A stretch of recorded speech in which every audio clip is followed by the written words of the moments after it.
Yes! Alrighty, what's up everybody?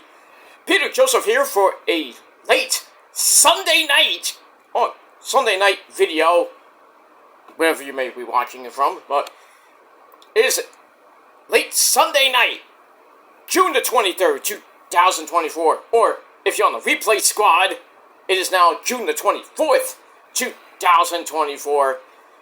Excuse me, thank you all for watching right here on the main channel. Killer of Demons 6-6. It's hot 9. It's hot. But thank you all for watching. Make sure you like the video. Hit that subscribe button down there inside of my goddamn pants, otherwise known as the description box below, on this very channel and my other channels down there in the description box as well. Show your love and support. Leave a comment if you want on any one of my videos, but be respectful, because if you're not, bye-bye. You're out of here. And if you don't like it, well, cry to your mama. And that's pretty much it. I'm not taking any of that bullshit anymore. So you can comment all you want, but you ain't gonna comment bullshit on my channel.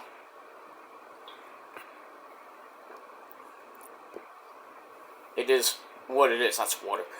Ice water. But it is what it is. If you're gonna leave stupid comments, you ain't gonna be on my channel for much longer. So. You're gonna have 6 million fucking accounts, but they're gonna be all blocked until you get it through your thick skull with your 1 IQ that you ain't gonna put that shit on my channel. Just put on your own channel, pretty much. But anyway, for all you real people out there that actually have a life and are actually real people, not fake people behind fake accounts. But if you're real, then leave a comment about the topic at hand, about wrestling and anything else, really. But you know, to an extent, you know, some of the comments I'll probably never answer. So if it's an actual decent comment, but I'm not gonna get personal shit. I'm not gonna do anything like that. So sorry, you ain't getting that shit from me. So it is what it is. But for all you real people out there, you have something nice to say, then say it on my channel. If not, get off my channel. And that's pretty much it. But anyway, share the video all over the internet. Follow me on social media. Gotta be real there too. Facebook, Twitter, and Instagram. Show your love and support there. And don't forget to tap and slap that goddamn bell, because it's kind of here for a reason, I guess. Anyway, tap and slap that bell. Turn on all notifications. You don't miss the next video. And if you miss anything, well, you need to get slapped in the face, because you're SOL. And you know what that means. If you don't know, look it up. Pretty much. Look it up. And if you can't do that, you got problems. And that's it. And if you're new here, you're floating around YouTube at this time of night, you see my gorgeous, sexy face. Especially you ladies. Especially you ladies out there, because I know the ladies watch. But it is what it is. But if you're new here, you're thinking about subscribing, then do it. Subscribe to my other channels as well. Show your love and support to those channels as well. Got a lot of content on those channels. So, you like it? Great. You don't? Get out. Simple as that. And like I said, if you're new here, welcome to the party, pal. We hope you enjoy the ride. Sit back, relax, grab a cold one. You've got water, beer. Well, don't do it at work, because that would be bad. And whatever you got, basically, water, soda, juice, mixed drinks, I don't give a shit. But whatever you got, sit back, relax, and enjoy the show. And like I said, once again, if you don't like it, get out of here. Go on somebody else's channel. Go support somebody else's channel. I don't need your love and support. But at least you watch. Thank you for the free view, asshole. Simple as that. Simple as that. And it is what it is. And that's that. Alright, ladies and gentlemen, it's hot. It's 80 degrees as of this video. Might be going down a little bit. Tomorrow's supposed to be a little bit cooler. Thank the Lord for that. But then right back into the furnace we go. Pretty much this week, going into the end of the first half of the year by next Sunday. Well, this coming Sunday, because this is taped on. It's 1:20 in the morning, so it is officially Monday. But in any case, this coming Sunday, June the 30th, will be the final day of the first half of the year. And then next Monday, July 1st, begins the second half of the year. And hopefully for some of you, you'll have a better second half than a better first half. Because some people, they didn't have a great first half of the year. They'll hopefully have a better second half. I mean, my first half was pretty much up and down, like my dick in your mom's ass, but still. But still, I still chug along. I still chug along, I live my life, I make my money, and I gotta do what I gotta do. And it is what it is, but, But hopefully, as we go through into July, into August, the dog days of August, getting into the unofficial end of summer, which is Labor Day weekend, which is the end of August, going into the beginning of September, which is basically the end. And then, going into the fall and winter, which may be a little bit dicey, but we'll see when we get to September 1st. So we got pretty much July, all August, so we got about a little over 2 months to go before things might change. I'll let you guys know by the middle to end of August, what's going to happen with this channel and my other channels as well. I might be taking a break, a little bit of a break, not too long, hopefully, but I will be taking a vacation break for about a week. That's at the end of next month, so. About 4 weeks, in about a month from now, actually, I'll be on break, so. And it is a legit break for all you people that think I don't take breaks. It's a legit break, a legit vacation, so. I'll still watch videos and everything. As far as doing videos, no. I'm not going to be doing that for pretty much 6 to 7, about 6 days. I will be back right after Death Before Dishonor. And Slammiverse. I think Slammiverse is the week before, I think. I gotta check the dates on that. But in any case, I will be doing a Ring of Honor Death Before Dishonor pay-per-view review that Sunday, which is July 28th. So, I'll be gone pretty much the week before that. I mean, the week of Death Before Dishonor, I will not be around, so. And it is what it is, and that's that. I need a vacation, so, and it's the summer, and, gotta go where you gotta go. When you think I'm going somewhere, I'm not going anywhere, but, not going there, but, not on the East Coast, I'll tell you that much. But it is what it is, and that's pretty much it. Anyway, but, yeah, I'm gonna be taking a week break in the week of Death Before Dishonor, and I'm coming back July 28th. So, we got that, and then as we get to September, we'll see what happens with that. Hopefully, I'll be around for All In. I should be around for All In. I should be. But after that, we'll see. We shall see what happens with that. Nothing personal problems or health problems. It's just, work's going to be picking back up by September, so. Because right now it's pretty much light, so. Not really doing much. But it's going to be picking up around Labor Day, so. So I might be, on and off for most of September, maybe in October, but we'll see. We'll see what happens with that. But we got 2 months of summer to go. I'll be here for pretty much most of the summer, except for that 1 week at the end of July. That's pretty much it. Anyway, so that brief little update for you all, because I know you all love me. You're going to miss me anyway, some of you. I know the ladies are going to miss me. I'll miss you too. But you can always dream of me. But it is what it is, and that's that. Alright, enough craziness. Hope everybody had a great weekend, the first official weekend of summer. That too. And, yeah, I did, but it is what it is. I don't give a shit. But in any case, ladies and gentlemen, hope you had a great weekend. back to work tomorrow for pretty much all of us. And, yeah. We are a week away from July 4th weekend, which is a long as fuck weekend, because July 4th is next Thursday. And then most of us will be done working on that Wednesday, and then Thursday, Friday, Saturday, Sunday. You know, pretty much 4-day weekend, or maybe a 5-day weekend like I do, but yeah, so we'll get to that. You know, maybe I might do a July 4th vlog. You know, and then I'll do Money in the Bank predictions, Heat Wave predictions, because that weekend's gonna be crazy. SmackDown review, Rampage. Collision will probably come that Sunday, July the 7th. Or whatever. Yeah, this is the 7th, alright. I was right the first time.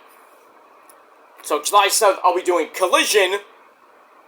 And then lead you guys up until Heat Wave. And then maybe after Heat Wave, probably that night or that Monday afternoon, I'll do my Heat Wave review. And then pretty much we're setting sail. We got the Major League Baseball All-Star Game, July the 16th.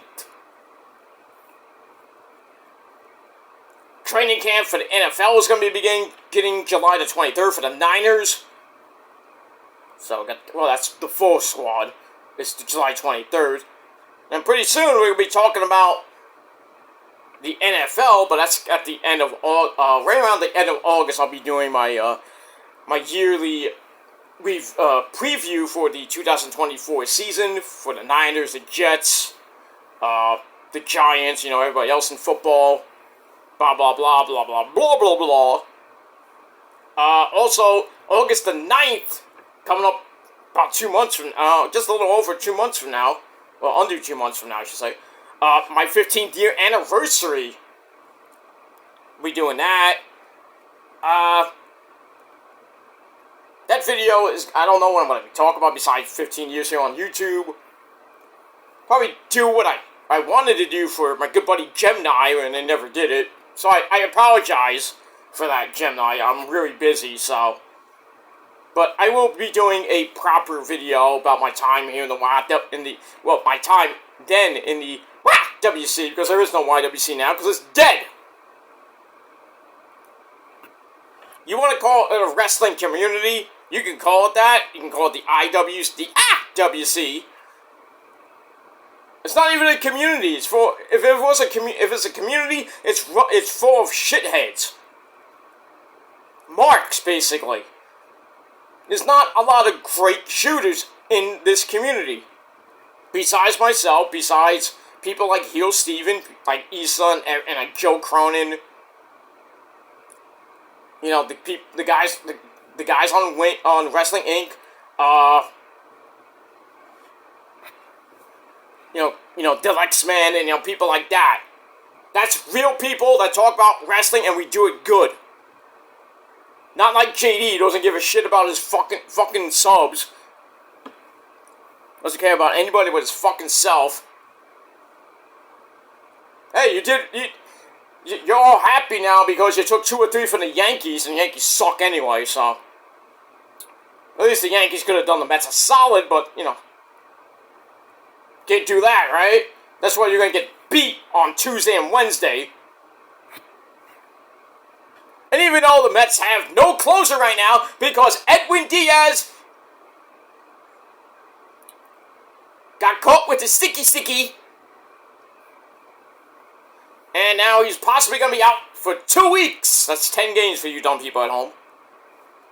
Possibly, he might appeal it. I don't even think he's going to be pretty much appealing it. Because, they showed the replay, and David Cone, the great Met that he is, even said, look at his hand! And really, it was sweat and rosin, the whole Max Scherzer thing. And he got 10 games. Which was ridiculous.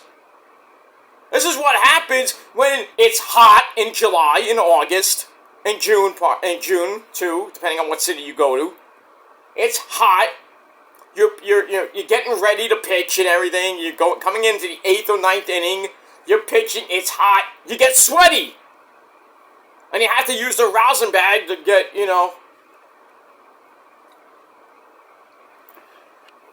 to get ready and everything. You have a good grip on the ball. And really, you should be, you're getting ready, you're done, you should wash your hands. I mean, so I'll give the umpires a little bit of credit, but not much.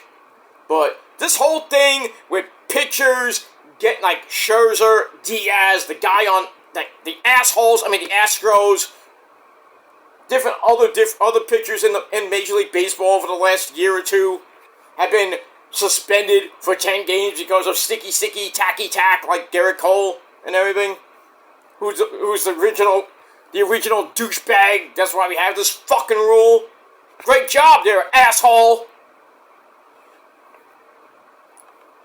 I just think it's a stupid fucking rule.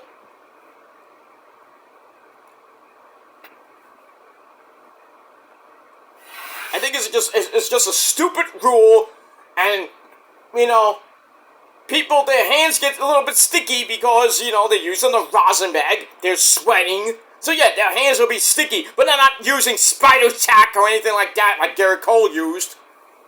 It's just ridiculous to see every fucking game, almost every game, somebody like the closer or the setup man or somebody in the bullpen or even the starting pitcher gets thrown out of the game and then he gets suspended for 10 fucking games because of his hands sweaty. It's a little sticky. Major League Baseball is so fucked up. Fucked up beyond belief. Like every other sport.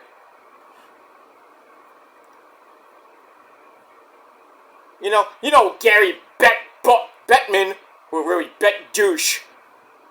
He's fucked up hockey in certain ways. We had Ranger fans, we had to deal with the Weasel for a while. Mike Keenan, we had to deal with that douche. Yeah, he gave us a cup, 94, whoop-de-doo. Then he kind of helped the Rangers out with getting some good players here and there, but not much. But I still have a hatred for Gary Bettman. He's a piece of shit.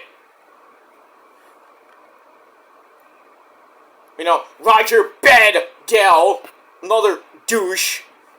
All these stupid rules in football. The replay system's still fucked up. Teams are losing games for ridiculous replays. Same thing in baseball. Basketball now has Koki's challenges. Hockey has that too. It's just ridiculous. Some of the new rules in football, the new rules in baseball are just ridiculous. I'm just saying. But yeah, so Met fans, we're gonna be without Mr. Narco himself, Edwin Diaz, who just came back after pitching for the Cyclones for a couple games, because he had shoulder impingement. I had that once. Got some therapy on it. Good as new. It was my left shoulder, too. No, was it right left? Yeah, it was this one. The one I have because I broke my clavicle many moons ago. Like 30 some odd years ago. And, my shoulder has been, kind of blunt. I can't really do this anymore. I couldn't lift it that much. So, it was been bothering me, and I didn't think anything of it. And finally, when I went to physical therapy, because, a couple years ago, to get done, there was a little thing in there, and it's like, oh, you have an impingement in your shoulder. And it's like, have you been in an accident or anything? Have you, had any problems with your shoulder lately? It's like, no, not since I broke my collarbone like 30 some odd years ago. But I healed up from that, in a week. So it's like, oh, maybe it didn't fuse correctly or some shit like that. Maybe, maybe not. Who knows? But in any case, I did a lot of physical therapy for my shoulder, impingement, and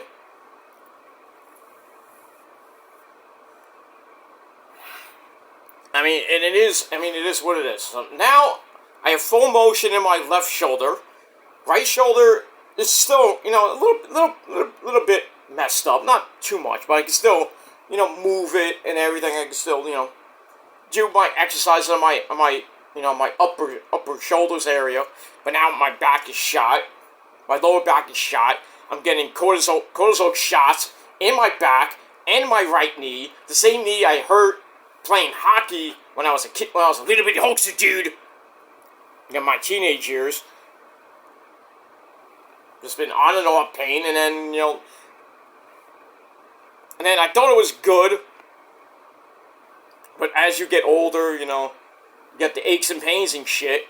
And then, I tripped and fell on my knee about like in October. And pretty much since then, it started with my knee, then went to my back. I don't know how my back started hurting since November. Just, every day I wake up in pain. I still have to go to work, which is... I have to do it. It's, even if I'm in severe pain, I still go. I'm on and off painkillers now, so I'm not getting addicted to painkillers, but, it is what it is. I'm on physical therapy with my back now, going for my knee again. Because I have to go back and forth because my insurance companies are retarded. Oh, you need to get a referral for another body part. Can I go back to my knee? Yeah, go ahead. It's like every couple months I have to change between my knee and my back or my shoulder. It's retarded. Stupid insurance companies are so dumb and retarded too. But it is what it is. But, yeah. Got that. And now I went to my foot doctor and I have flat feet. Which could be the case because could be why my back hurts. And because I have a lot of sciatica in my left leg. So that's why it's kind of, maybe it's going into my left side of my back. So, it's not good. And then they found out that I have the Raven syndrome. Which, if you don't know what the Raven syndrome is, it's when one of your legs are shorter than the other. So my left leg is shorter than my right leg by a little bit. From what the foot doctor said. I didn't believe her, but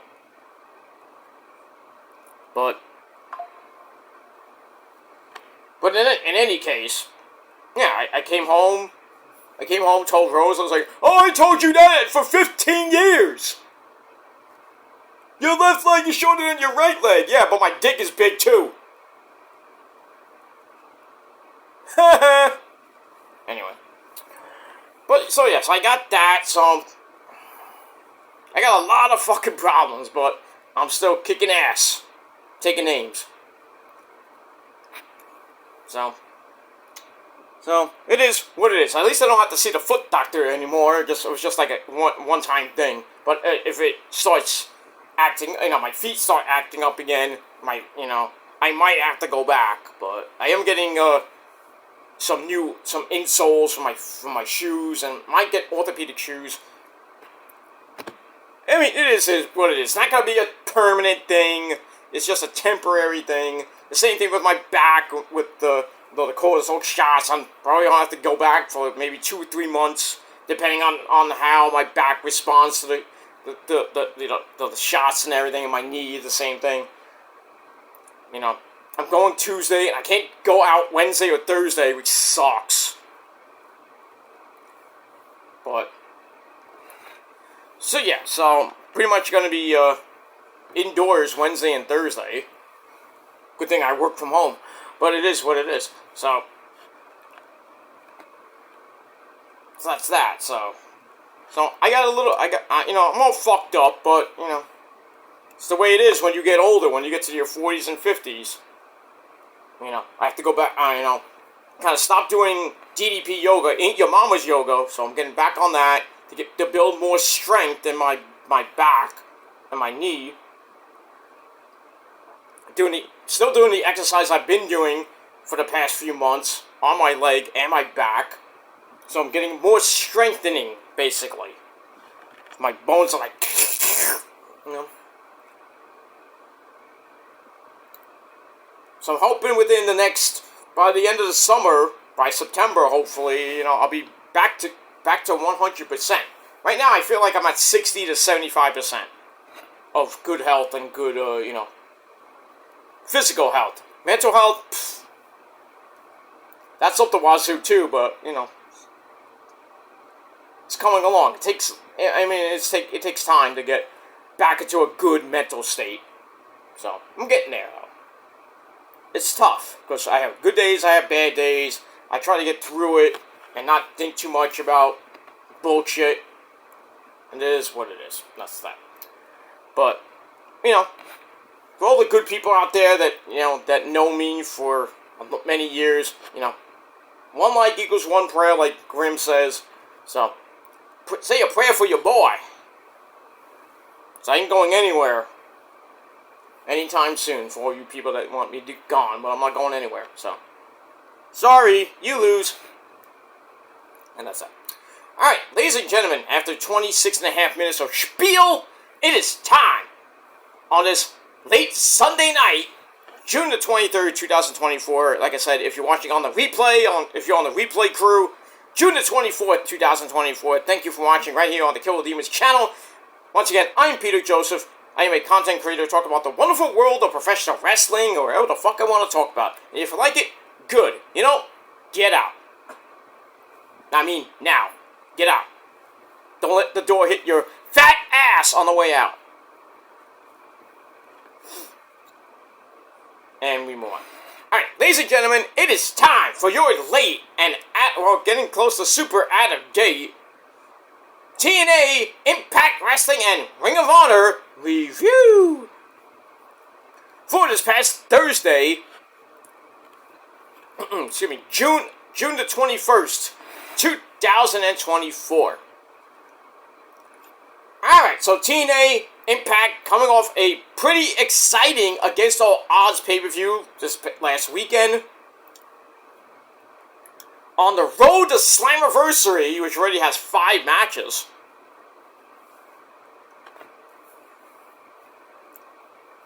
Crazy enough, it has 5 matches already. Take notes, Tony Khan! I know already, Forbidden Door is pretty much almost done, basically. We just gotta get, pretty much one more guy in that TNT ladder match, which will probably be this week, this Wednesday or Friday or Saturday. Probably finalizing the pre-show. And then we got Shingo versus Crying Bryan Danielson. That's gonna be epic. MJF and Chaselo should be on the pre-show. Just saying, if it's on the main show, start the show with that. I don't want to see it near the end of the show. I don't even know how many matches we got. I think it's like 8, 9 matches, maybe 10. I don't even know. I don't know. I know the Bucks are defending against the Acclaimed for the tag team belts. The Trios belts, I don't know if they're going to be defended. We don't know. Alright, so we got Mercedes Moné versus Stephanie Verker, title for title, TBS title versus the New Japan Strong Women's Championship. We got Timeless Tony Storm, darling, taking on my girl Mina Shirakawa for the AEW Women's Championship. The TNT title ladder match. Got the world title match between Swerve and Will Ocean Spray.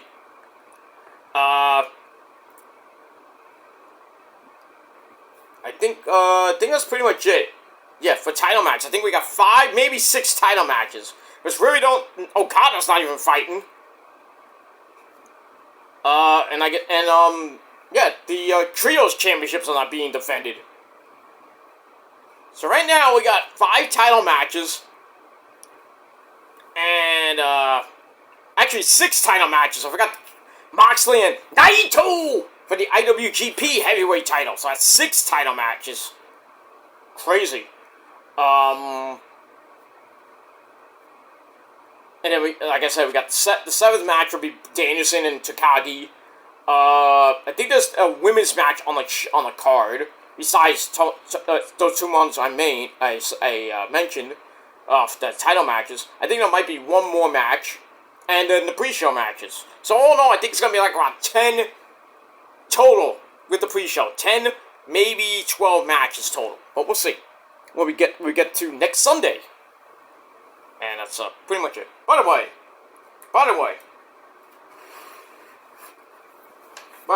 ladies and gentlemen, I found it finally. Remember I've been saying that I have a ton of wrestling, not merch, but autographs. I finally found a ton of them. And here they are. I'm not going to show them all, but there's a lot from, most of this is from Ring of Honor and New Japan when they had New Japan Pro Wrestling, like Global Wars, or War of the Worlds, or even Field of Honor 1, 2, and 3. They should bring that back. But, that's it. But I have a lot of stuff here. So I might be doing a video this week, kind of showing some of this off. I have a little bit more in my drawer, but give you a little taste. You're gonna love this one, guys. If I can get it out. Remember when I said I have a picture of Shinsuke Nakamura as a ninja?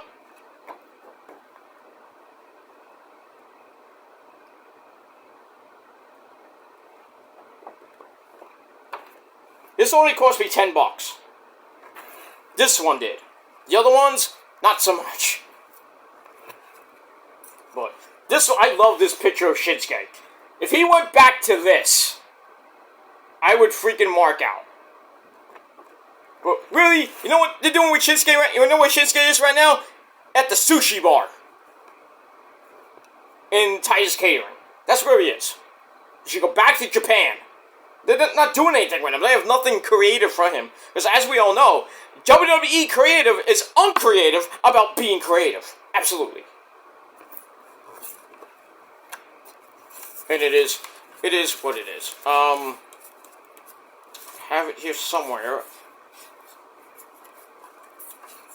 Oh yeah, I do have one of Cody. Issa, I'm sorry. I'm sorry, guys. For all you Cody fans out there, I'm sorry. Yeah, Cody. No! Have that. Let's see if I can find him. I do have Will Ocean Spray when he first started in Ring of Honor. I have 2 of Jim Cornette. Yeah, Corny. Even though I don't like him. Whoops. Where is it? Where the hell is it? I know I have it. Where's my Ocean Spray picture?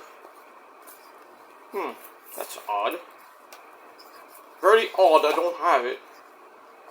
I do have it. I just can't find it. I have, like, 2 of the Bucks. Can't find it. Oh, that's not it. Where is it? My friends, where is it? I have it. There it is. I found it. Woo! There it is. Will Ocean Spray, my friends, when he first started in Ring of Honor.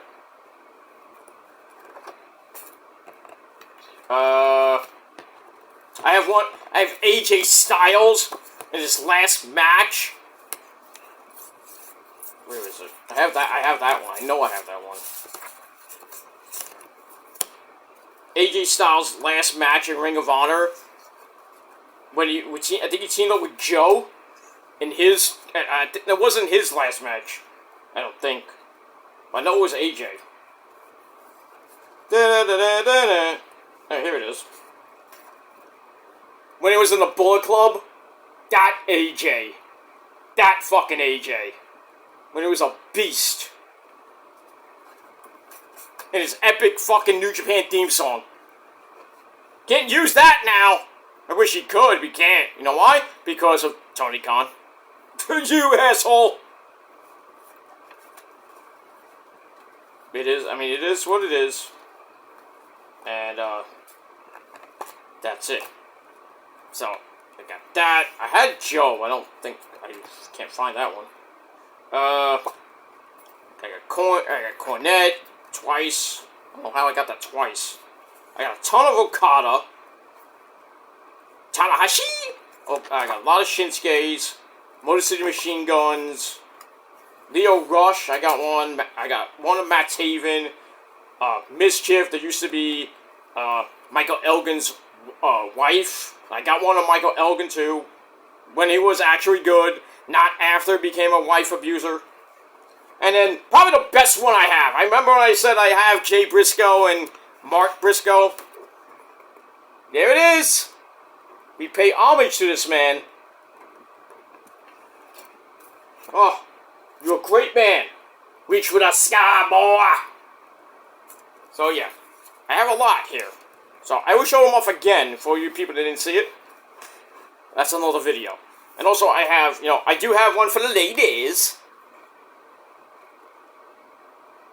That's not Daphne, by the way. This is not Daphne. This is not, I wish it was Rosemary, but it's not Rosemary. It's Nikki Adams, who used to wrestle here in New York. Last time I saw her was, I think, 2022. Made a surprise appearance. Everyone was like, oh! So, but that one was, I don't remember what year that was. I think it was 2000, I have to say 2017, 18, maybe. But, I mean, it is what it is. She was, I got it with a picture of her and the Clockwork Orange darling herself, K-Trade. I don't even think wrestles anymore. But I got the picture of that too. It's on my Facebook page.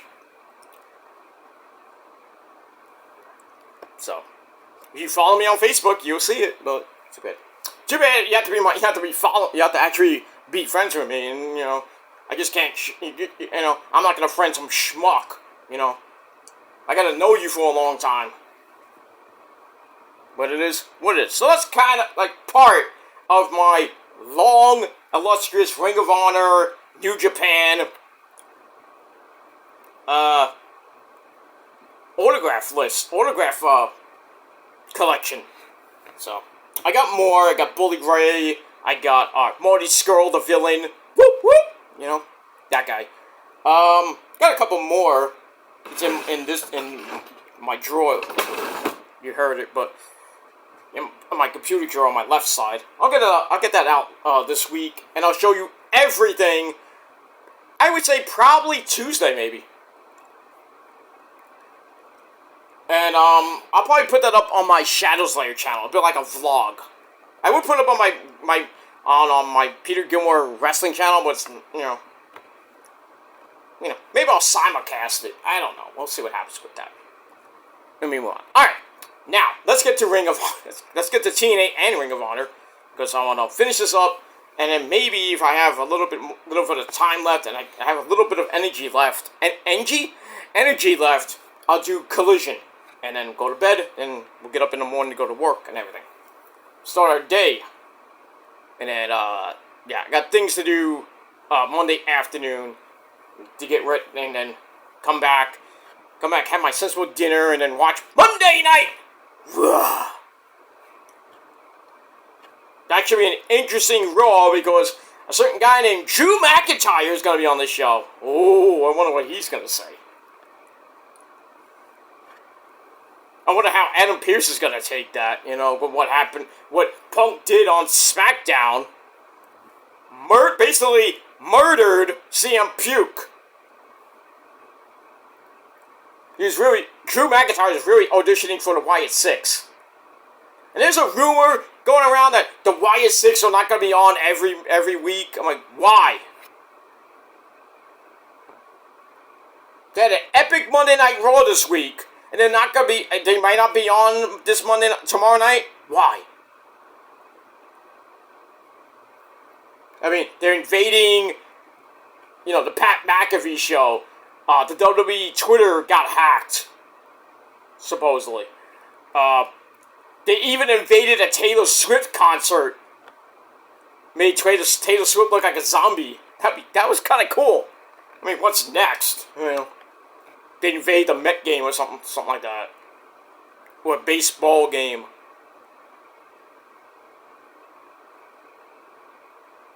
I mean, they did play Bray Wyatt's the original theme song, not the new one, not Shattered, which is epic. They played the original theme song at a soccer game in England after he died and everything. But if the Wyatt Six don't show up, are not going to be on every week, then what was the point of having them debut this past Monday night? Or last Monday night, I should say. Makes no sense to me. Makes no sense. What, does anything ever make sense here in wrestling? No. In the world? No. And by the way, yeah, Biden and Donald Trump are going to have that debate Thursday night. I don't even know if I want to review that. If you want me to say something like an opinion or a rant about it, I'll do it. I'll think about it. I might not be here in Casa del Joseph watching it. I might be at a bar or I might be somewhere watching it. But, I mean, we'll see. We'll see. But that debate is going to be freaking interesting, and I think Trump's going to annihilate him. Because Biden can't even stand up straight. He just stands there like a statue. And he can't even understand how the fuck he talks. So Trump is going to, like, annihilate him. But Trump has to stay, focused. Don't interrupt this fucking douchebag, this idiot. I think really it's going to come down to the vice president debate because, you got that bitch, Kamala Harris, going up against whoever is Trump's running mate. It should be DeSantis, but still, I'm just saying.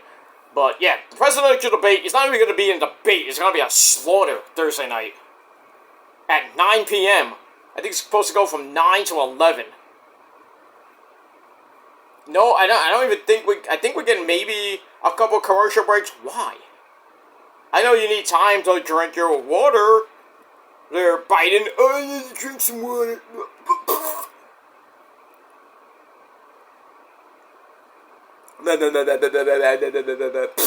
Falls over.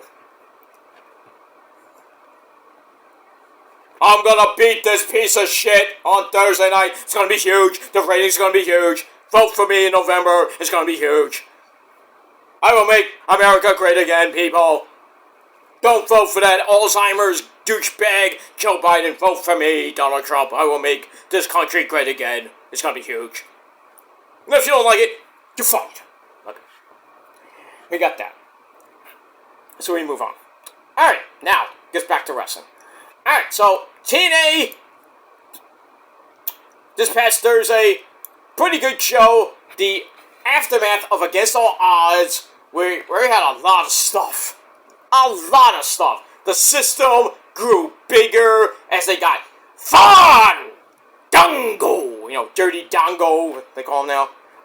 Moose, somehow, someway, still your TNA World Heavyweight Champion, beating Broken Matt Hardy in his own match, a Broken Rules match, and then Jeff Hardy, dude, comes back to TNA.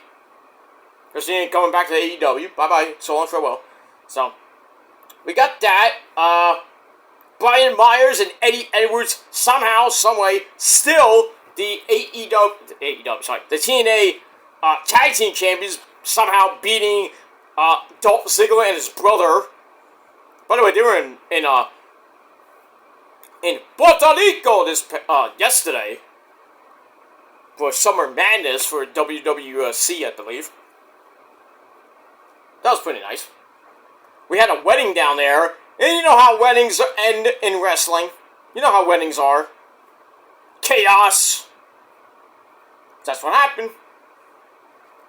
I was watching it last night on Fight. I was like, ugh. You know, he says the maid of honor. I'm like, you know, something bad is gonna happen, and it did. I'm like, why have your marriage in the ring? Why get married on Raw, SmackDown, AEW, or any TV show or house show? Why? They don't work out that well. Matt Cardona. GCW, remember that? Nick Cage fucked him up. And Chelsea Green. Fucked both of them up. Because, you know why? Because he's Nick fucking Cage, that's why. But there has only been 2 actual weddings that have gone down without controversy, without anything happening. There was Uncle Earl and Bertha Faye way back in the 80s. And Dexter Loomis and Indy Hartwell, who are basically now divorced. Pretty much they're divorced. Because Dexter's now part of the Wyatt Six as Mercy the Vulture. Or the Buzzard, sorry. Sorry, Mercy the Buzzard. Follow the Buzzard! You know. Joe Gacy as Husky the Pig. Eric Rowan as Ramblin' Rabbit. And Nikki Cross as Sister Abigail. Bo Dallas as the Fiend, I guess, was Uncle Howdy.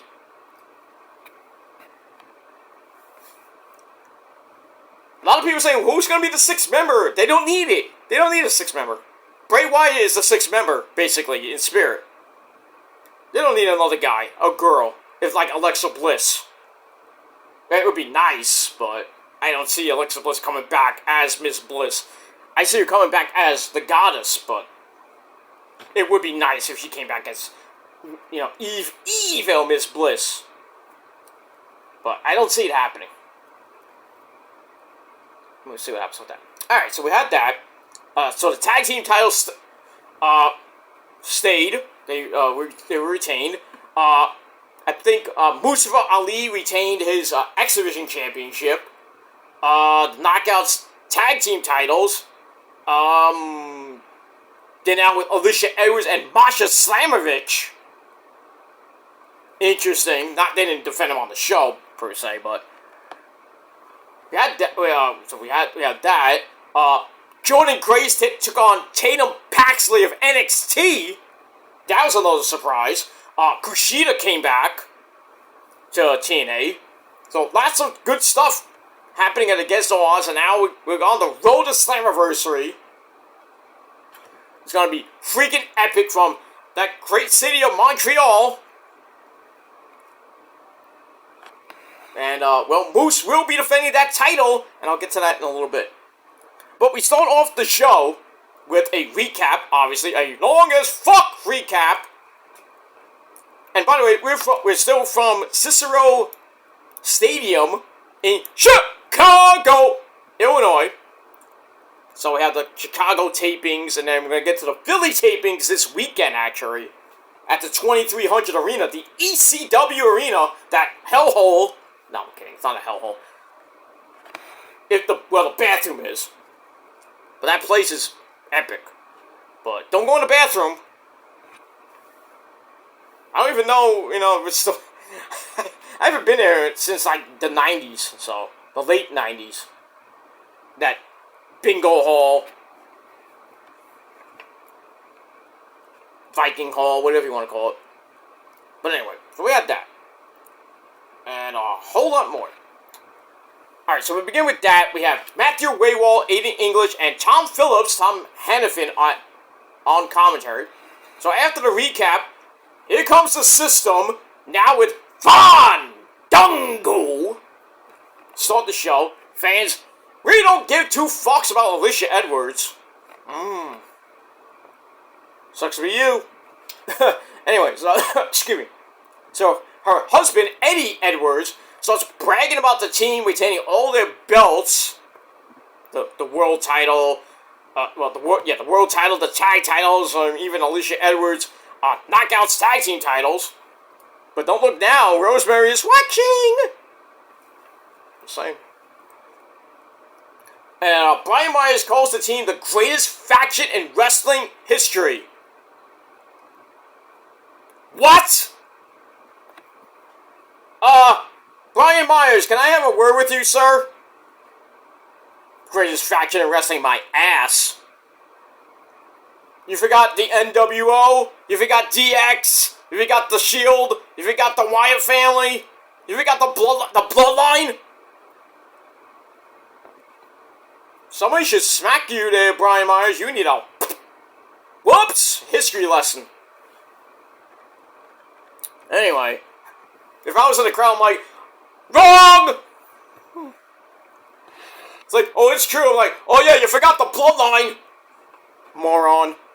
W1. Everybody been throwing up their ones and acknowledging Roman Reigns. Our tribal chief, who's coming back pretty soon. Can't wait for that.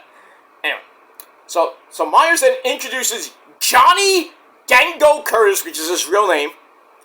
Johnny Curtis is his real name. So he talks about how he spent 3 months being overlooked and underappreciated. Well, you were on the indie circuit pretty much. And then you came to TNA. You pretty wasn't used much. But anyway. So he's like, people say, you know, everybody thinks that I can't do it anymore, but I still got a lot in the tank. He says, I am one of the best in the ring, on the mic, and everyone knows it. I mean, so much lying in this segment. I'm like, what the fuck? You're not great on the mic. In the ring, I give you that. I give you maybe a point for that, but on the mic, not so much. Anyway, then he talks about how he has known these people, meaning Moose, Alicia Edwards, Eddie Edwards, and even Brian Myers for years, and he will stand by them forever. Hey, Jerry, calm down. Anyway, so he knows that Moose doesn't trust him, but he believes in the system, believe in the Shield. And then Moose finally gets on the mic and says, the team appreciates what Fandango has done, but you're not part of the team yet. You have to prove yourself. So then Moose it's like, we're unbeatable, and the outcome keeps being is pretty much the same thing every fucking week. I like the Bloodline. Every week it's the same. Same thing. So after that, Santino Mulala, the authority person, he comes out and says, Moose, you son of a gun! No, he didn't say that. He says, Moose, your title reign is impressive, though your attitude is terrible. So Santino's like, I got an idea! So he says, I got an idea. The Road to Slammiversary, which will be 5 matches, by the way. There's going to be 5 matches. The winners of that... I thought it was 5 matches on the entire show. My bad. I read it too fast, so I apologize. So, over the next couple of weeks, they're going to be 5 Resident Evil 5. 5 matches. The winners of that will challenge Moose in a 6-way scramble. I thought it was a scramble. 6-way elimination match for the belt. And it starts now. So pay attention, because there's a test at the end. Alright, so we see who Moose will be defending against. Really, you know what it should be? A King of the Mountain match. Come on, think, Santino. Come on. You son of a gun! Come on, dude. Really? Anyway, look at that. Alright, so that first segment was pretty decent. 3.25 out of 5 stars. And we're off and running on Impact. Alright, move on. Alright, then we go to ABC, the former tag team champions, I don't know if they're still members of the Bullet Club. To shoot me for the love of God.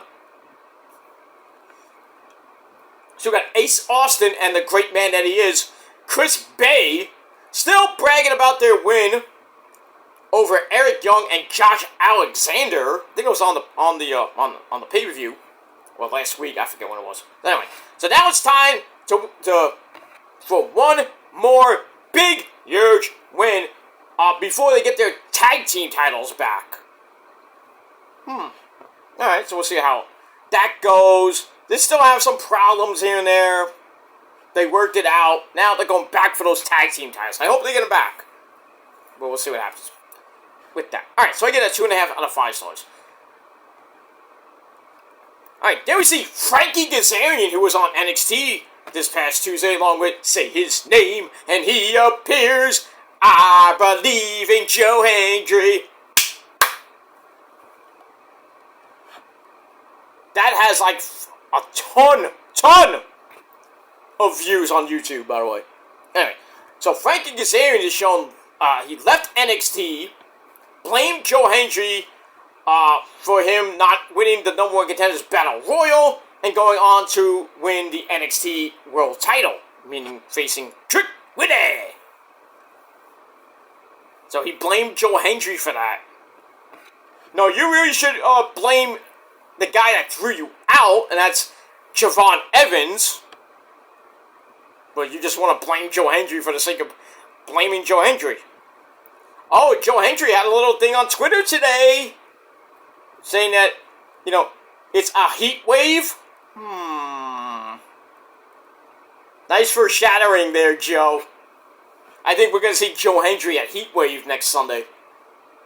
Not the 7th. A week from... Basically, if you're watching this video, a week from Sunday. But if you're still in the Pacific time zone, then it's 2 weeks. Because it's like 11 o'clock there in the Pacific time zone in California, the West Coast. Alright, we got that. Alright, so we'll see what happens with Frankie Kazarian, and I guess Joe Hendry. Maybe a match. I mean, well, Frankie Kazarian is going to be facing, I believe, Ace Steel coming up, so we'll get that. We'll move on. Alright, so 2.5 out of 5 stars for that. Alright, then our first official match of the night, a 6-minute match. Knockouts tag team action. We got Spitfire, the former Knockouts tag team champions of my girl Dani Luna and Jody Threat, taking on the Hex, former NWA Women's Tag Team Champions, Marty Bell and Sienna, Allison Kay. Interesting match. It's also with Marty Bell beating the crap out of Jody Threat in the corner to start, but she gets suplexed out of the corner, and then Dani Luna comes in with a little chain wrestling front face lock, double suplex, as Jody comes in to help. They get a near fall on Allison Kay. And then Marty Bell gets in the distraction from the apron. Allison Kay hits a big boot to face for a near fall. And then some running knees in the corner. Get another near fall on Jody Threat, but she kicks her way out. Gets the hot tag to Dani Luna to pick up the pace. And then Jody Threat comes in and hits a top rope Molly go around. Man, we haven't seen that move in a while. Made famous by Molly Holly. She hits that to take both members of the Hex down. And then we get an assisted Alabama slam on Marty Bell. 1, 2, 3. Spitfire gets the win in exactly 6 minutes. Match was okay. 2.25 out of 5 stars. And that's it.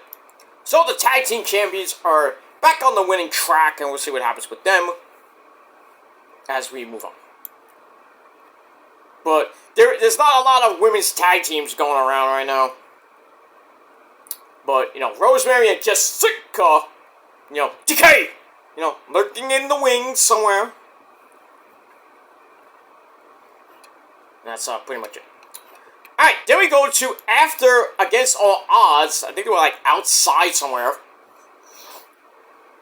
We have Broken Matt Hardy, yes! Wonderful! He was not acting wonderful. He's there with his wife, Rebby, I open my legs like a 24/7 7-Eleven.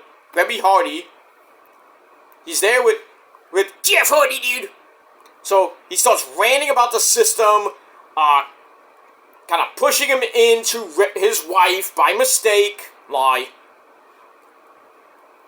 So, you know, he had to protect and to protect Rebby from basically getting even more damage done. So Matt promises vengeance! Yes, vengeance, yes! I have a premonition! Anyway, so Matt promises that the Hardy family will wreak havoc, whatever. So that was that. Not a lot of brokenness, if you will.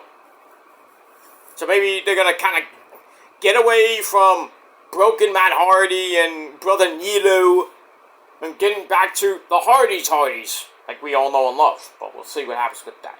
Alright, so I give that 3 out of 5 stars. Alright, after that, we get to Alan Angels, 5 from the Dark Order. So Alan Angels welcomes Kushida to his talk show called The Sound Check. And we're going to recap of the octopus, Jonathan Gresham, being all weird. Then Kushida stole the ink from Gresham's mouth. Ugh, nasty. So we see Kushida in the lab. They have labs in well, never mind. Anyway, we see Kushida in the lab. It's chemistry time in Tokyo. So he's testing the ink to see if there's a cure for it, because everybody's going nuts when, they're coughing up ink like it's Bray Wyatt, or the Fiend, sorry. So Alan Angel's like, what's up with that? And then Kishida's saying, I'm looking for a cure. So Alan Angel's like, nah, I don't get it, I don't buy that shit. And then next week on the program, we got a match between Alan Angels and Kushida. Okay? It should be a good match. And I gave this weird as fuck segment 2.5 out of 5 stars. And that's it. Alright, after that, we got a Chicago street fight between Frankie Kazarian and Ace Steel. This was barbaric. 10.5 minute match. So, it starts with Ace Steel, who's good friends with a guy named Punk. He goes in a trash can, starts hammering away on Kazarian at the bell. Then a running clothesline puts Kaz on the floor. Ace Steel throws the trash can at his head. Doing! To get back in, Ace Steel continues the assault on Kaz, suplexes him onto the trash can. Ow! For the near fall. But Kazarian comes back, gets in a whip over the barricade. Ow! And they crash to the floor. And then more of the beating outside. As we go to break, we come back. Kazarian slams Ace Steel. So it's working on the arm. And a springboard leg drop, vintage Kaz on the arm, onto the chair. Ow! We get that. And then Ace Steel starts hammering away at Kaz with a kendo stick. Then he hits a running dropkick in the corner. A neck breaker after that for a near fall. And then Kazarian hits that slingshot DDT for a near fall. Ace Steel kicks him right in the balls. And then it's legal because it's a street fight. And then another quick shot gets Kaz out of trouble. Then he hits the ever popular Fade to Black by Metallica. So hits Fade to Black onto a pile of chairs. 1, 2, 3 gets the win over Ace Steel. And that's it, man. This was barbaric. 3.25 out of 5 stars. And that's pretty much it. After the match, Kaz grabs the crossface chicken wing, but then say his name, and he appears. I believe in Joe Hendry. He comes out for the save. So we might get Joe Hendry versus Kaz at Slammiversary. We'll see what happens. And we move on with that. So, like I said, barbaric, hardcore match, 3.25 out of 5 stars. And we move on. Alright, then we got Mustafa Ali, kind of pissed. When is he ever happy? He's pissed off about a leaked video of him talking about how worthless the X Division title is. Ooh. And then Champagne Singh suggests speaking to the people, meaning the fans, going out to the ring. But Ali has a better idea. I'm gonna go speak to the people. Didn't he just say that?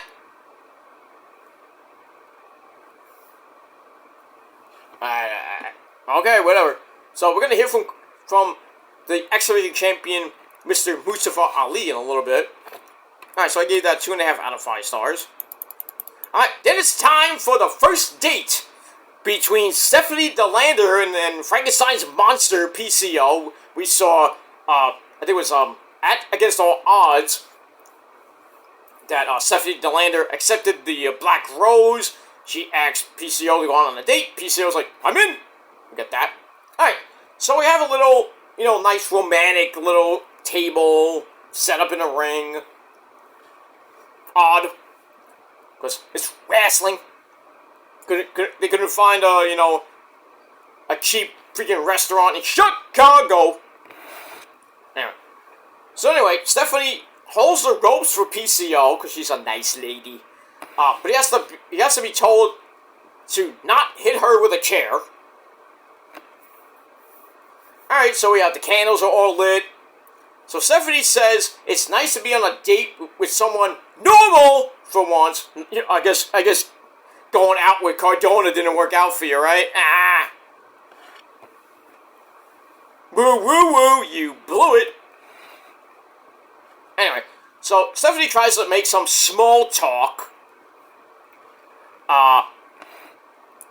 So PCO's like, yeah!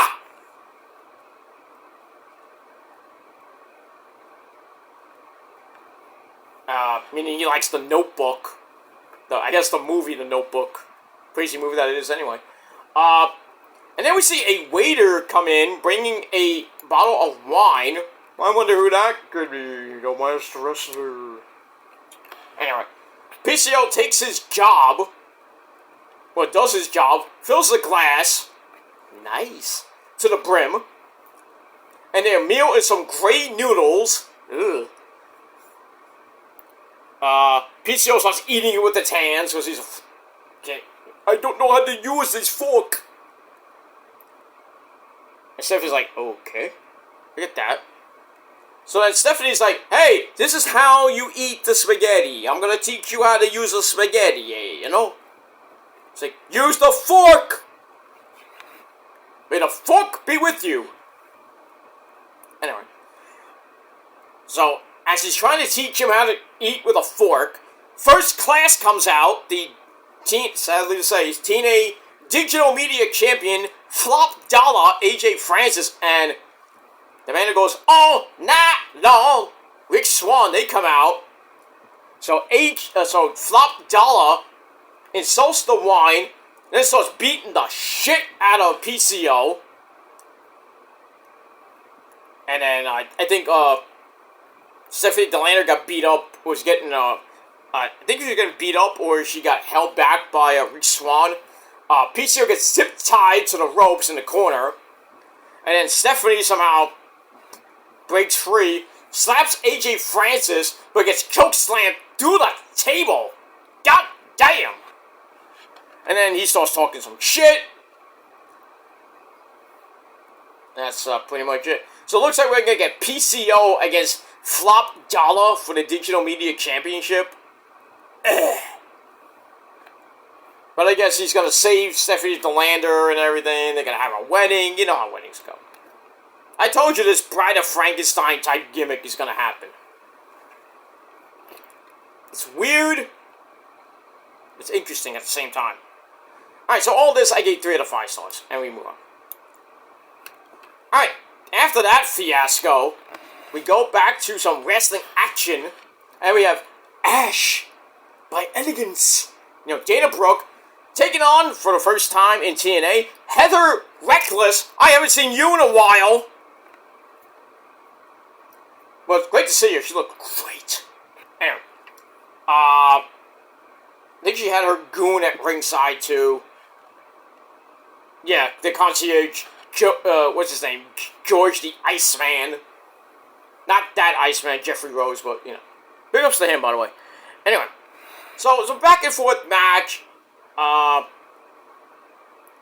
Heather catches Dana Brooke on top, but then George the Iceman breaks up a Super C4. Yeesh, that would have been interesting. Interesting to see that. But so he breaks it up and knocks Heather Reckless down, and then Dana Brooke hits rarefied air, that Swanton Bomb. 1, 2, 3 in under 3 minutes. Did I say under 3 minutes? She gets the win, and that's it. So, not a great match. Still, great to see Heather Reckless, which would have been nice for her to win. But anyway, 2.25 out of 5 stars for that. And move on. And then, after the match, Ash picks Heather Reckless up, loads up a Juggernaut Driver. That's Jordan Grace's finisher. But speaking of Jordan Grace, the Knockouts champion, she comes in for the save. And then she teases going after George the Iceman in the face, like, do it!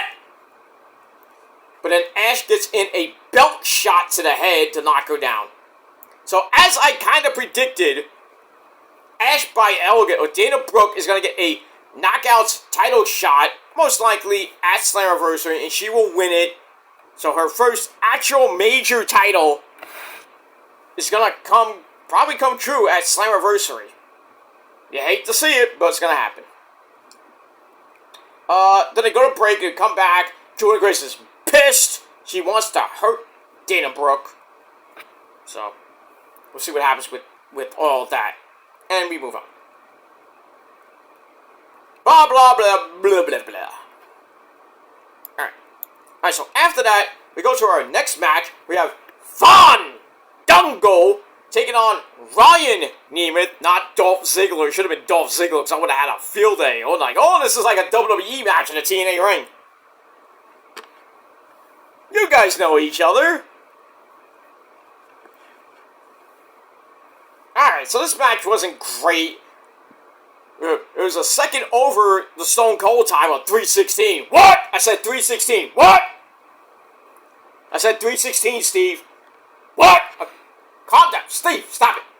What? Anyway. But in any case, they were on the outside. They go back in.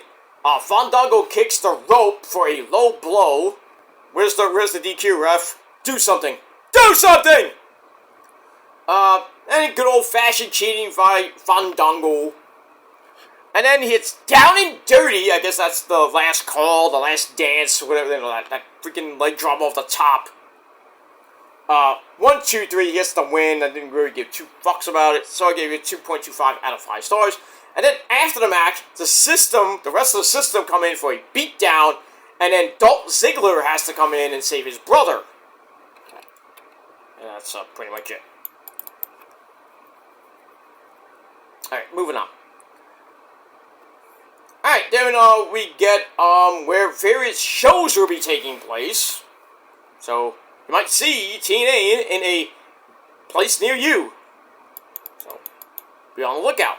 Look at that.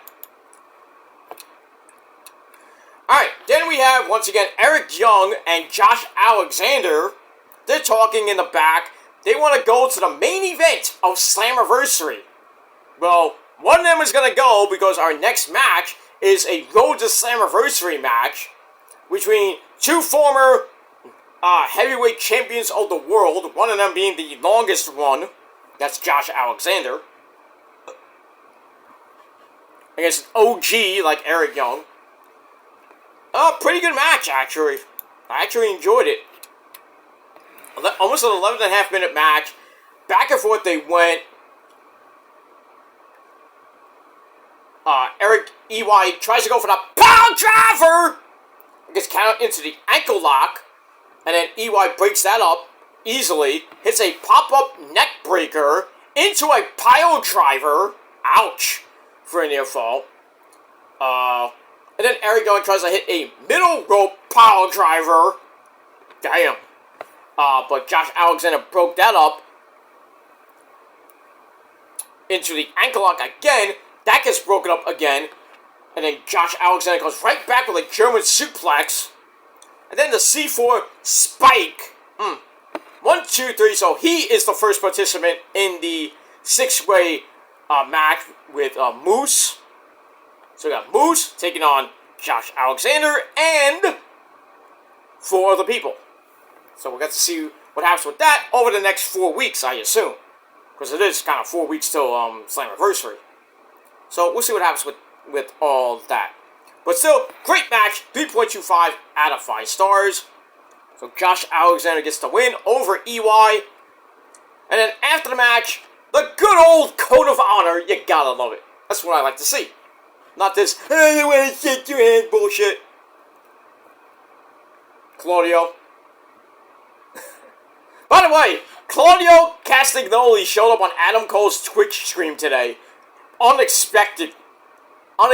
He's like, I can see, I'm like chatting along with, he's playing Elden Ring, the DLC, and he was freaking trying to beat this humongous boss. He died like 21 times.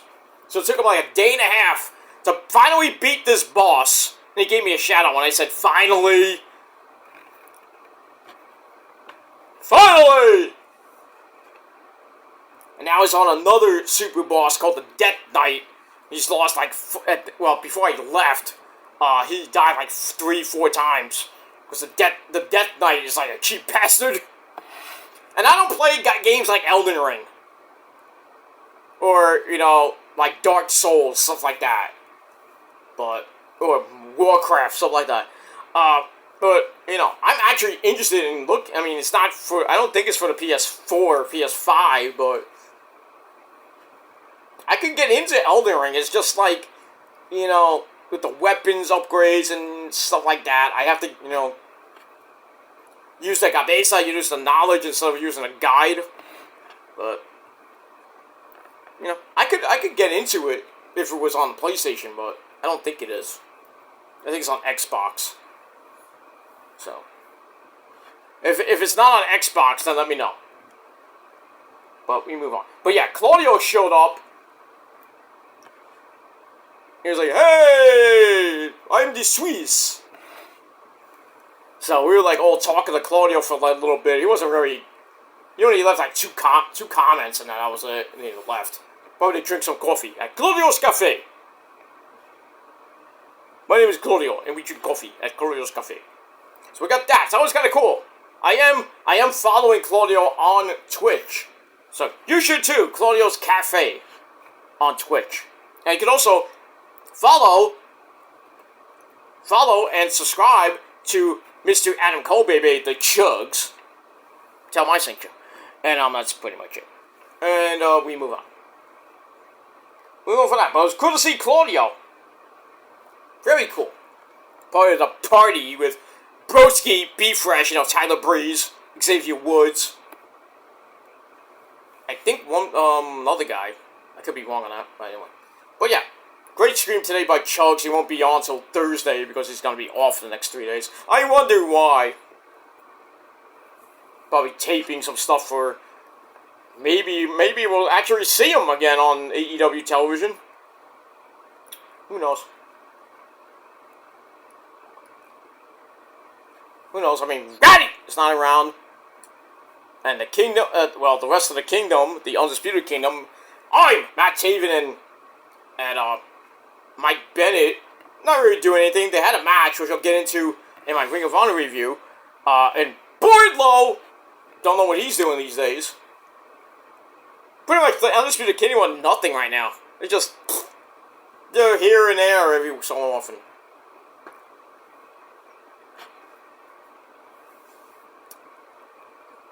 Just sucks that Adam Cole had to break his ankle in 6,000 places. And then he comes back as a devil and then really didn't do anything. But I think when he's medically cleared, he's getting really close, he's saying, to being medically cleared. We're going to see MJF versus Adam Cole, the revenge. Probably we might get that at World's End if all things go well with Adam Cole's rehab.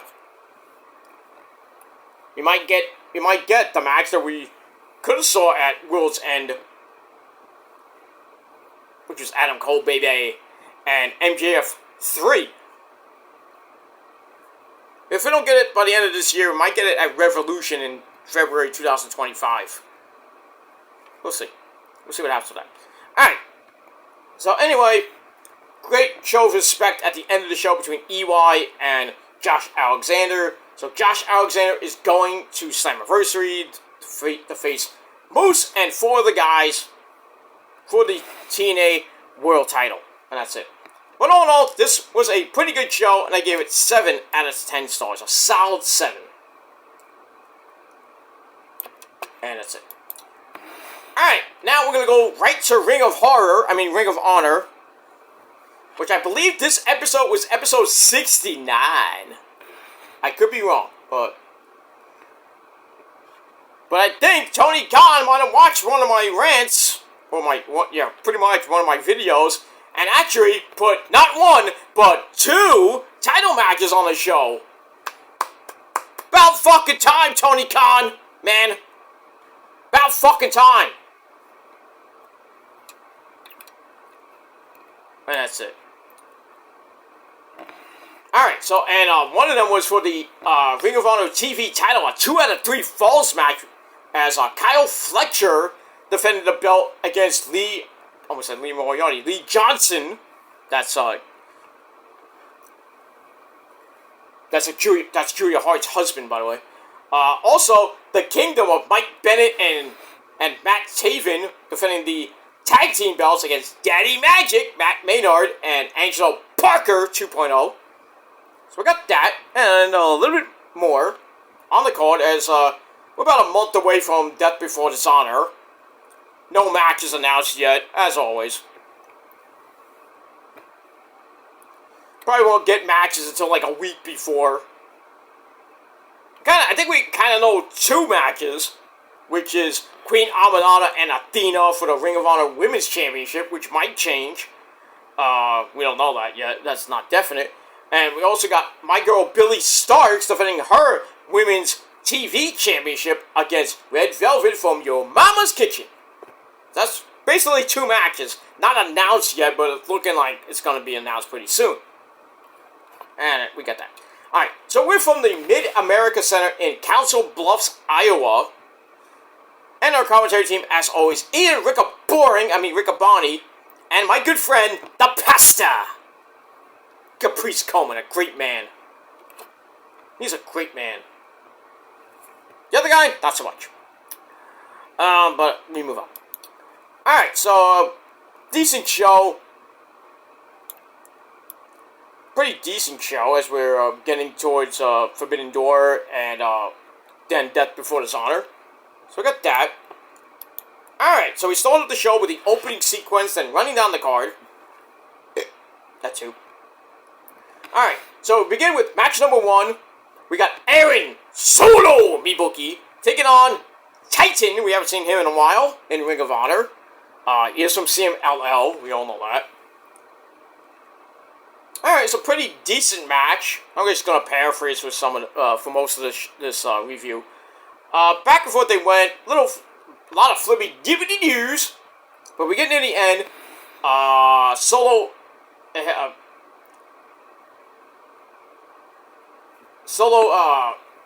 gets hit with a jumping kick to head. Then Titan goes up top. Goes for a top rope double stomp and missed. And then Aaron Solo Mibuki hits his own double stomp for a near fall. Then nails a super kick. Only to have Titan kick him right in the face. Out of the corner. Then he hits the top rope double stomp. 1, 2, 3. Titan. Or Titan. Or I guess it's Titan. Can't call him Titan. Titan. No. Titlius. Titlius. Anyway. So, Titan gets the win in under 6.5 minutes. Decent match. 2.5 out of 5 stars. And we're off and running on Ring of Honor TV. And that's it. Alright, after that, we get to a 6-man tag team match.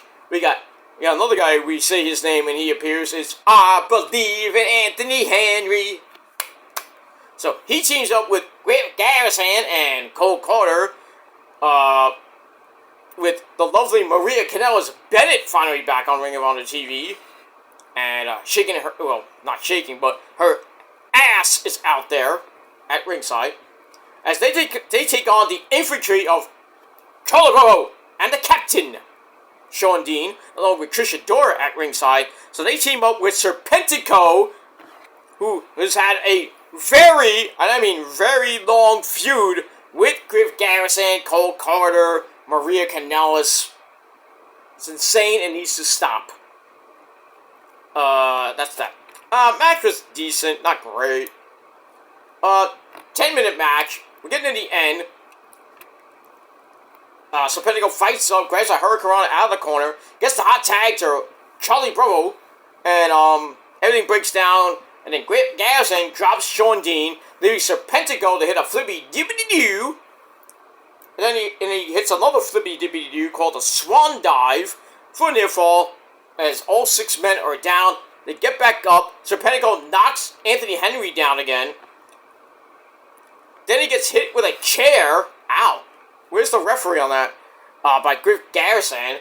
And then a quick face plant gives Anthony Henry the win over Serpentico in 10 minutes. Match was 2.5 out of 5 stars. And that's that. And that's pretty much it. Nothing after that. But it's Serpentico, Griff Garrison, and Cole Carter and Maria Kanellis Bennett feud has just been going on too long. I think it's been like 6 months at least, maybe more. I mean, what is the end game? How much longer is this gonna go? If we keep going, it's gonna start like the Bloodline and be going on for another year or two. Pretty much we're on year 4 with the Bloodline, starting in 2020 when Roman first came back. When Roman came back in 2020 at SummerSlam, and then won the. Did he win the? I think it was the WWE. No, he won the SmackDown title,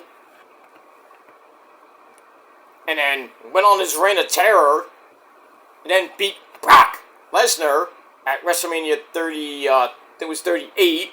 No. 38, yeah, I was right. 38 to become the Unified Champ, then beat Cody at 39, and then lost to him at 40. We all know that. Sucks, but it is what it is. So we got that. So, that ended in, 3.5 years of the Bloodline storyline, but it keeps going now with the OG, not the OG, sorry, the Rogue Bloodline with Soto Mibuki, Solo Sikoa, the Gates of, the Gorillas of Destiny, Tama Tonga and Tonga Loa. Now Jacob Fatu's coming in. There's rumors of Zila Fatu coming in. Lance Anoy and Hikuleo, who they're calling Tala Tonga. Why? They trademarked it too, like Cesar Sikoa. God forbid that's one of those 3 guys. Tala Tonga is supposed to be the name of Hikuleo, which makes no freaking sense to me. And they're gonna call I think they're gonna give Solo a new name, and they're gonna call him Cesar or Caesar Sikoa. Makes no sense. Are we going back to this fucking shit where we're gonna call people by their first names again? Like the Vince McMahon stuff? Or NXT 2.0 shit? I mean, come on. We're doing so good.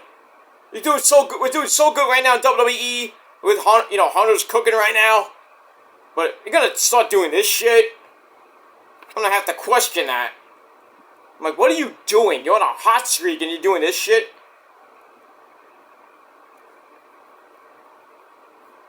I mean, you seriously want NXT to do 500,000 views again? Or SmackDown getting under 2 million views, or getting, SmackDown doing under 2 million? They're getting like what Raw is getting now, 1.6 to 1.8. So the downward spiral is gonna start.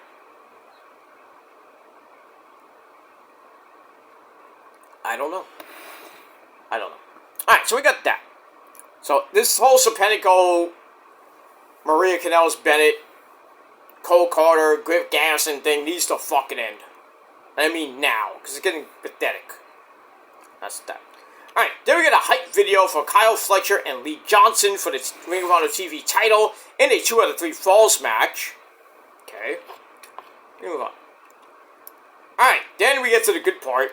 We have Athena talking with Billy Starks for an emergency meeting on the stage with Lexi Nair as well, the minions in training.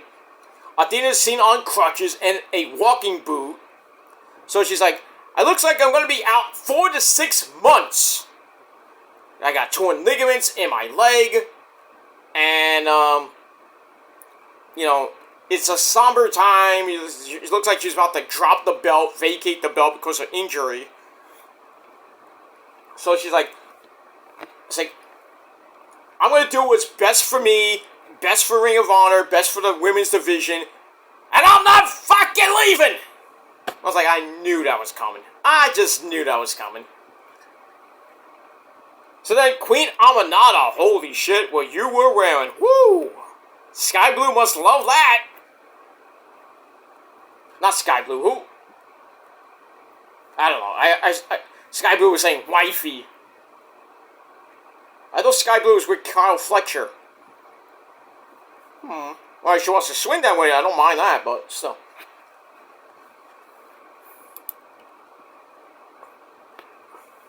Anyway, so we got that. So Queen Aminata and Red Velvet come out from your mama's kitchen. Queen Aminata says, I'm gonna hurt you for real. If your injury is not real, I'm gonna hurt you for real. You know, that's that. So she makes the accusation that Athena is kind of faking, just like you did, Billy Starks, to win your belt. So she shoves Billy Starks right into Athena, knocks her down, and Athena's like, ah, my leg! Well, she's doing the old Peter Griffin. Ah! Ah!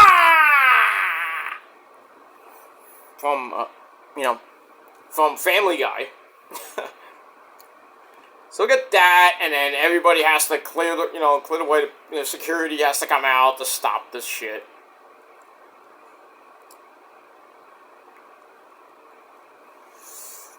So I don't know how this is gonna play out if Athena is gonna fight Queen Aminata at Death Before Dishonor, and if she retains, then pretty much from August all the way through till final battle, she's gonna probably either not wrestle and heal up, or she drops the belt finally after 560 something days. Right now it's 560 something, but by the time we get to that, being right near 600. So, does she drop the title or keep going to her 2-year anniversary, which is, I believe, was not gonna be a final battle. I think I forget what it was, but she's gonna go the 2 years with the belt. Maybe finally at final battle she'll lose the belt to who? I don't know. But if she doesn't drop it, then when is she gonna drop it? But I think with her leg injury now, which could be legit. I mean, it is legit, supposedly, and that too. We'll see what happens. But if she's gonna be out 4 to 6 months and just retain the title, it's not really a good idea. So I think they should do a title change at Death Before Dishonor. Give Queen Aminata one of her biggest wins in her career. She becomes the new Ring of Honor Women's Champion. As far as Billy Starks and Red Velvet go, I would keep it on Billy Starks, because she's only had a handful of title defenses. So I wouldn't change that yet. But we'll see what happens. Alright, so I gave all that 3 out of 5 stars. And that's it. Alright, we move on. Alright, then we get to your why was this a match? Why was this match on the show? It could have been an email match. Jacoby Watts, the partner of Captain Caveman and son. So the son, Jacoby Watts, with Nick Camarado at ringside. Takes on that stooge, that idiot, Brandon Cutler, for no apparent reason.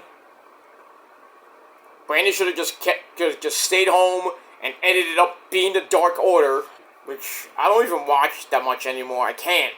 It's boring. As much as I like the Dark Order, it's just, you know, they're not getting a lot of hits on YouTube anymore. Not like the Bucks who were in 500,000 hits every fucking week. So I think it might be time to bring back the guys and everything. Bring back the elite. You know, you're gonna have epic fucking segments with the Bucks, Okada, Jack Perry. And then you can add like Adam Cole in it here and there. You know, some of the other people you try to bring in. Keep the Dark Order on the side. Bring it back, you know, they'll get like millions of fucking hits. But we'll see. Anyway, so this boring as fuck 2-minute match stunk. And as always, Brandon Cutler, the resident jobber, you know, he's won like once or twice in his career in AEW / Ring of Honor. He lost the match after Jacoby Watts hits a stunner, of all things, a stunner. 1, 2, 3, this match stunk, and I gave it a dud. Zero. Because it is what it is. I just didn't like it. I didn't give 2 fucks about it. That's that. This could have been an email, and that's that. Move on. Alright, then we get to another 2-minute suckfest. As we have the problem, Marina Shafir taking on some chick named Maggie Minerva. Who are you? Ah! What's your name? Who the fuck is that bitch? I mean, who the fuck are you? Pretty much. I mean, yeah, typical jobber match. She gets in one move, which is a kick to face, but then walks right into a power bomb, and then Marina Shafir hits Mother's Milk. Sounds like a Tears for Fears song. Well, it wasn't Mother's Milk. Mother's Talk, but anyway. She hits Mother's Milk, 1, 2, 3, 2-minute suckfest. Another dud. I went to the bathroom for like 4 minutes. I was like, are we done yet? Yeah, pretty much. We're done. Took a mean old shit. Came back. Didn't give a fuck what happened before then. And that's that. Alright, after that, we go to the Kingdom. Matt Taven. I'm Matt Taven. And Michael Kanellis-Bennett, the Ring of Honor Tag Team Champions. They're tired of being disrespected by pretty much everybody, and they're ready to beat 2.0 Angelo Parker and Daddy Magic Matt Maynard, and we'll see what happens with that. Alright, after that, another horrible match, 4.5 minute match, a 6-man tag team match. We have the Iron Savages, Bear Bronson and Bear Boulder, along with Jacked Jameson.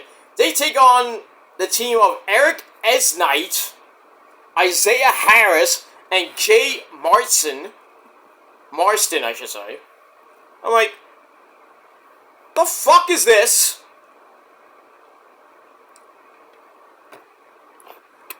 And basically, the Iron Savages win after Marston is sent into Bear Boulder's big fat chest. And then Bear Bronson hits a top rope big splash. 1, 2, 3. Just another dud, another 0. It was a few good matches, but the rest of the show was shit. Horrible. It's like first couple matches were good, right? Okay, look here. We started off with Aaron Solo and Titan. Not a bad match. Alright, then we had the 6-man tag team match. Meh. That was that. Then we had the Athena, Billy Starks, Queen Amanada, Red Velvet segment. Good. Decent. And then after that, down the drain with three horrible matches in a row. 3 of them. This match, a dud. 4.5-minute match. The Iron Savages and jacked Jameson get the win. But didn't give a shit. Then after that, another 3-minute match. They call for 3-minute warning. Did I say 3 minutes? We have Lance Archer. Everybody dies! Well, he killed Dion Russman. I think we saw him last week on television somewhere. Beats him in 3 minutes with the blackout. And that was it. I'm like, I was ready to turn this fucking shit off. I'm like, if we get a 4th suckfest match, I'm turning it off. I don't care about the tag title match. I don't care too much about the TV title match. But 3 straight 0. And that's pretty much it. Alright, then we see Atlantis Jr. We saw him a couple months ago. I think he was taking on Jericho. Jericho beat his ass with Atlantis Sr. at ringside. After he threw in the towel. So Atlantis Jr. is back. He wants a TV title shot in Arena, Mexico. Okay. So Kyle Fletcher is going to defend the Ring of Honor TV title. Or Lee Johnson in Mexico for Triple A. So we'll see what happens with that. Interesting. Alright, then we go back to the ladies. We have Diamante of LAX taking on legit Layla Hirsch. And for once, Layla Hirsch gets the win with a fruit roll-up. So gets the win, back to her winning ways, so she's pretty much been, not doing so good, Al, lately. I mean, on Collision last night, she was teaming up with Lady Frost against Toni Storm and Mariah May, and they lost. And I think Lady Frost took the pin again. For a woman who was WrestlePro Women's Champion, down the drain that went. Goes to Ring of Honor, hasn't won a match yet. Even on the time she's been on AEW TV, 0 wins. I'm like, come on. Well, we're gonna give her the Queen Aminata treatment, right? When she doesn't win, she has great matches and then finally gets a win.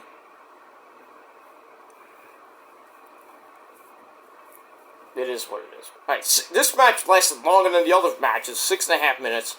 And this match I actually gave better, 2.25 out of 5 stars. That's it. And we move on.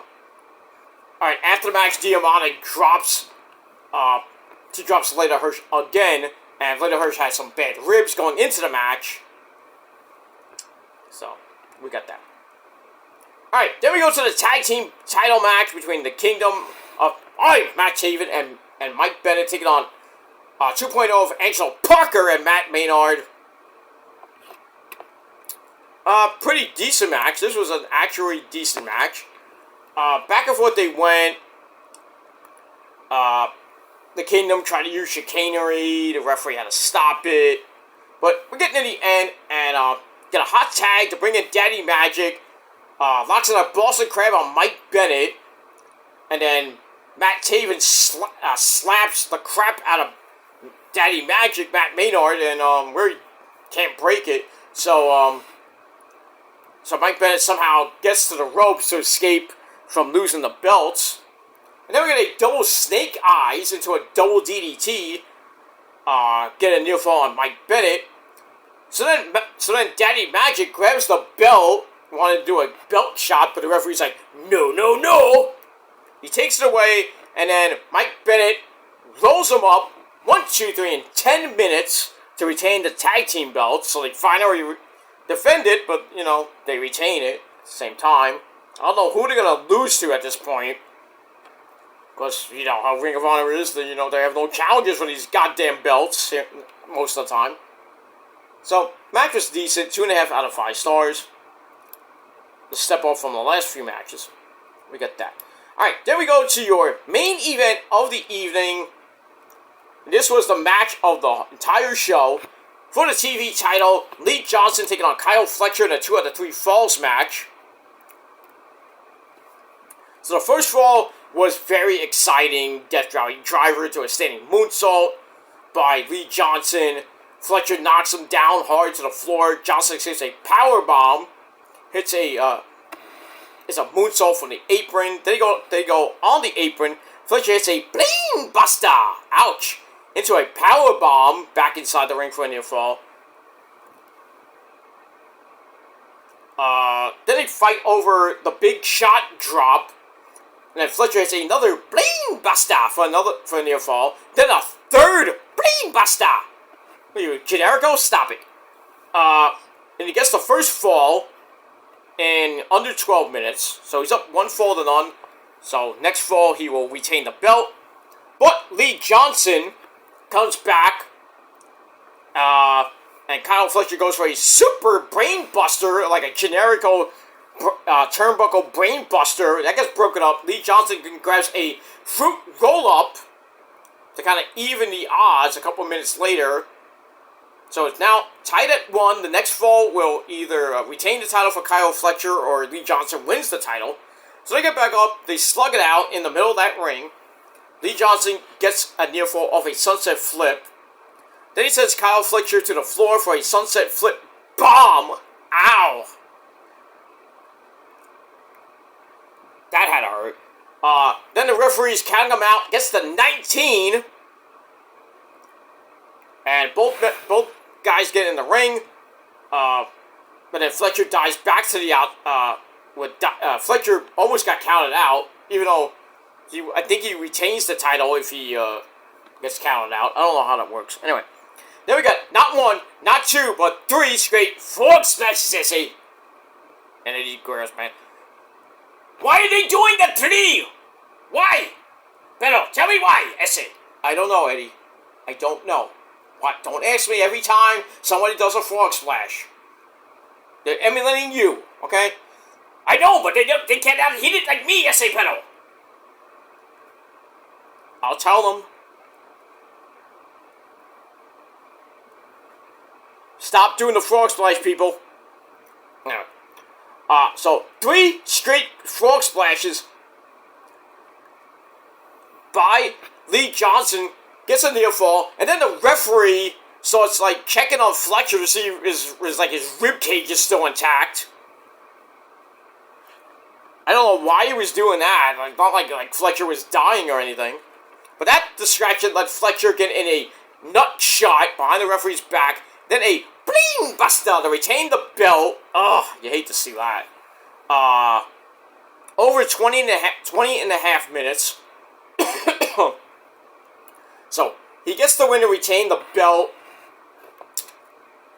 But still, a great match. 3.25 out of 5 stars for that. And it ends Ring of Honor TV for this week. But not a great show at all. Those 3 straight horrible fucking squash matches. So that's the Tony Khan special every week on Ring of Honor. But, man, this show was back to Ring of Horror. Because it was horrible. So, I'm giving it 5.5 out of 10 stars. So a little bit right down the middle of that, like Bill Alfonso would say. So 5.5 out of 10 stars for Ring of Honor. 7 out of 10 stars for TNA. I thought that was a better show. And that's pretty much all I gotta say about that. Alright guys, I am out of here. I wanted to get the Collision review up after this, but it's like 3 o'clock in the morning. I'm going to bed because I feel like I'm about to pass out. So I'm going to try to do Collision tomorrow when I get home from, I have to go see my therapist tomorrow. So right when I get home, I'm going to do my Collision review and get you ready for Monday Night Raw. And then I will do another video right here on the Killer Demons channel with your Monday Night Raw review. So a 2 for Monday coming your way, hopefully tomorrow. We'll see what happens. And that's pretty much it. As we start a couple of big weeks. We got this week with Forbidden Door predictions coming your way on probably be on Sunday. I'm gonna hold off on it till Sunday because we got Raw tomorrow, NXT Tuesday, Dynamite, Go Home show on Wednesday, TNA Ring of Honor Thursday, SmackDown and Rampage Friday, Collision, Rampage's Go Home show on Friday, Collision live on Saturday night, and then Sunday, this coming Sunday, I'll do TSL number, I believe it's number 32 or 33, with your Forbidden Door predictions, and then later in the night on my Peter Joseph channel, your Forbidden Door review. There is a scrum, and I might watch that, probably after I do the review. I'll watch it before I go to bed, that'll be it, and we end the first half of the year, and then next Monday, July the 1st, we begin the second half of the year. And then that begins July 4th week, with July 4th weekend, with NXT Heatwave. On July 7th, I will be doing the predictions probably Saturday afternoon. I'll do Money in the Bank probably Friday afternoon, because, well, actually, no, take it back. So next Saturday, July the 6th, in the early afternoon, I'll do Money in the Bank predictions, and then Money in the Bank review that same night.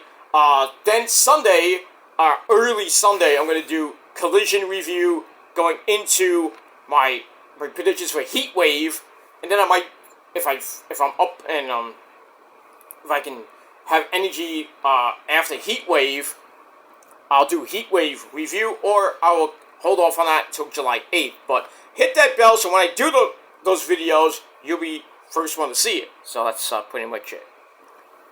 Alright, so leave a like on the video, subscribe to this channel and my other channels as well. Leave a comment, but don't leave stupid comments, because they go bye-bye. And you will too. And that's it. So, like, share, subscribe, leave a comment as well. Like I said, on any of my videos coming up. And share the video all over the internet. Follow me on Facebook, Twitter, and Instagram. I will be live tomorrow night, live tweeting for Raw. And all this week, up until, when I go on vacation in the end of July. But even on that week, I will be, I'm not going to be live tweeting, but I will tweet my some thoughts on the show. Or I might do a community post. I'm not sure. We'll see what happens with all that. But stay tuned. That week, stay tuned to my social media pages and my respective channels for any updates or, like small talk reviews and everything like that. So, we'll see what happens with that. But like I said, I will be out the week of Death Before Dishonor. I will be back July 28th with my Death Before Dishonor review. That's late Sunday night, because I will be pretty much jet lagged by the time I get back. But we'll see what happens with that. But in any case, thanks for watching, everybody. I'll see you guys tomorrow for Collision and then Raw. So, have a great week, everybody. The final week of the first half of the year. So, make it a good one. Be safe, be well, stay cool, drink your water, drink whatever you got this week. I mean, it is hot here in the Northeast right now. Tomorrow, not so much, but then back into the furnace on Tuesday. Kind of up and down this week. Pretty much, I don't think it's going to be raining. It rained a little bit earlier, a couple of hours ago. It was thundering, lightning, and Satan was coming down. It didn't rain really that much. But, not like the other night here in the city. It was pouring. It was yesterday. It was pouring. And it stopped. And then it was supposed to rain, I think, last night. Didn't really rain last night that much, but in any case, we got that. So stay safe, stay cool, drink your water, stay hydrated. Going to the beach, have fun. Have fun at the beach. If you're going to, going down to any of the beaches in New York or wherever you may be, have fun. Make sure you wear your sunscreen. All you ladies wear those thong bikinis, making the men's hard. Just have fun, be safe on the beach, be safe in the water, those riptides, and maybe if you live in Florida, those damn fucking sharks. But, just be safe during the summer and have fun. It's going to be a hot one. Already had one tropical storm uh, uh, already came through. In Texas, they got a lot of rain down there, and especially Mexico. But pretty much tropical storm Alberto del Rio invaded Mexico and came and went, like his career. But that's pretty much it. There was supposed to be another one off the Florida coast. I don't think it was named yet. I don't even know what the next one is. I know it's B, but we don't know what that could turn into. But so we'll see what happens with that. But it is hurricane season, and I don't even think about the peak yet. I think the peak's since August or September. So got a few months to go, and then it kind of winds down right after September, right around the middle to end of September. But we still get hurricanes in October. Superstorm Sandy, anyone? But that was like 12 years ago. So, just be on the lookout for those hurricanes as we get into October, but then it kind of just dissipates right after Halloween. And it kind of ends like right in the beginning of November.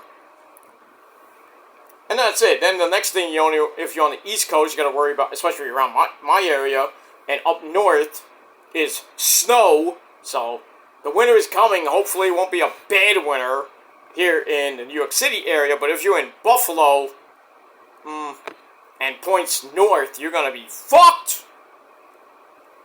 But hopefully, not a bad. We have another one of those like winters where we barely get anything. Maybe we got a warm as fuck winter. We're getting this type of weather in December going into January. We had that one year. Right on my birthday, it was like 90 degrees. I loved it. And then, like right after New Year's Eve, it started getting into the cold again. Winter was like, okay, I'm here now. Jack Frost was coming out. I was like, I'm here now. That 90, no, we're gonna get 20-degree weather now. So hopefully nothing like that this winter. But we'll talk about that later. Let's have a good summer. Let's have fun. And that's it. Be nice to each other. Some of you, but others, others, you can't, just want to do what you gotta do. You can't shut up. I mean, it's your life you're ruining, not.